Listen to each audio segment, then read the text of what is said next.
আমরা কিছুদিন আগে আমাদের সকলের প্রিয় আল্লামা দেলোয়ার হোসেন সাঈদী রাহিমাহুল্লাহ নওয়ারাল্লাহু মারকাদাহু ওয়া জাআলাল ফিরদাউস মাসওয়াহু, ওনাকে আমরা হারিয়েছি।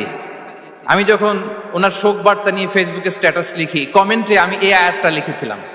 আমি খুঁজে পাচ্ছি না যে আমি কি দিয়ে এটার উপমা দিব, কি দিয়ে ওনার বিদায়ের উপমা আমি জানাবো। আমি খুঁজে পাচ্ছিলাম না কোনো আয়াত, তখন এই আয়াতটা লিখে আমি উপমা দিয়েছি। আল্লাহু আকবার।